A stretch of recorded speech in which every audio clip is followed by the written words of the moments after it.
السلام عليكم متابعي الأوفياء، كديرين لاباس عليكم على خير ودائما في إطار الشوربات الصحية، يعني بدائل صحية. هذه شوربة بالخضر، يعني تبدلوا بها يعني الحريرة المغربية المعروفة، الحريرة الحامضة. هذه شوربة بالخضر، يعني كما كتشوفوا هنا تشكيله من الخضر، يعني كاين البورو، كاين بصله خضاريه، كاين اللفت، كاين البسباس خيزو، كاين البروكولي، كاين قرعه خضراء. يعني كتقطعوهم رقاقين رقاقين كما كتشوفوا بحال هكا. حاولوا انهم يكونوا رقاق، لان ما غاديش نطحن هذه الخضر، غادي تبقى بحال هكا، عكس يعني الشوربه الاخرى المعتاده اللي كنطحنوا فيها الخضره. لا، هذه بحال هكا غادي نطيبهم هكا غادي يبقاو. وعندي واحد الطرف هنا ديال القرعه حمراء، هذه غنطيب هذا حتى هي مع هاد الخضر. هي غادي نطحنها من الطيب، غنطحنها هي باش غندور هاد الخضر، باش غتجيني يعني تعطيني واحد، يعني تعطي واحد الكثافه في الشوربه، يعني تجي هكا كما تنقولوا تجي ملبيه. هنايا كرافس، هنايا درت واحد قطعه الكرافس. والتوابل اللي غنعتمد ان شاء الله هما شويه ديال السودانيه، ماشي بزاف، شويه قليل من الحار، فلفل حار، وهنا كمون، وشويه ديال قزبر حبوب، وشويه الكرويه، سكينجبير. تقريبا تندير معلقه صغيره تحميره، فلفله حمراء حلوه، الملحه والخرقوم، وواحد جوج نجيمات ديال البديانه. ممكن الاخوات متابعات ديال الدكتور محمد الفايد اللي مصايبه الخلطه الرباعيه اللي فيها يعني الهيل والقرنفل والقرفه، والهيل والقرنفل والقرفه والكوزه. يعني هذه خلطه رباعيه ممكن ديروها في هذه الشوربه هذه، راه غادي تجي زوينه، يعني ماكله ودواء. في طنجره ان شاء الله غادي ندير هاد المكونات هادو كاملين مع شويه ديال زيت البلديه بطبيعه الحال، ونرجع معكم الباقي.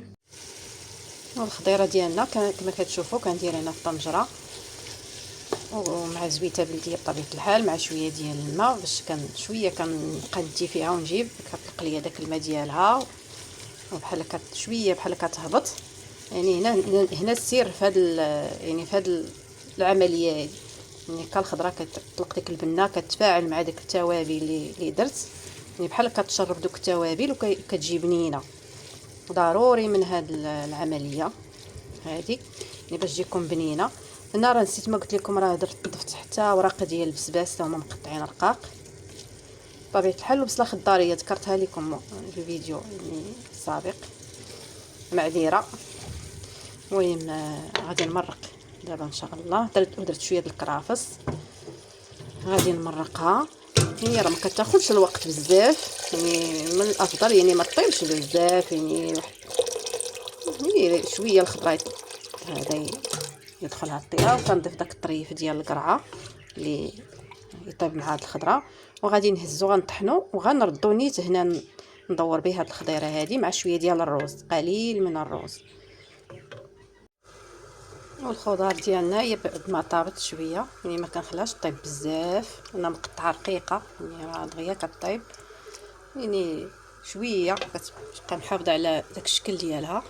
غنضيف هنايا واحد جوج معالق كبار ديال الروز، يعني اي روز عندكم، روز كامل او روز بسماتي او روز مكركب مصري، يعني واحد جوج معالق كبار.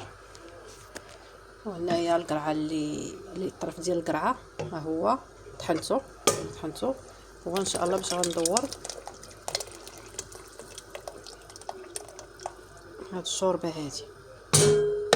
هي هاد لاصوص ديال القرعه هي اللي غتعطيني ديك الكثافه الشوربه. هانتوما كما كتشوفوا هي غادي شويه كتقال، هي ماشي كتقال بزاف، المهم تعطيك واحد القوام زوين الحريره.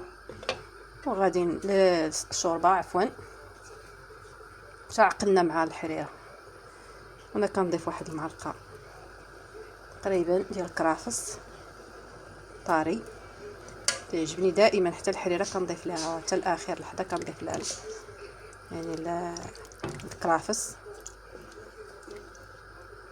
وهكذا واحد شويه ونطفي عليها. والشوربه ديالنا ها هي، بالصحه والعافيه.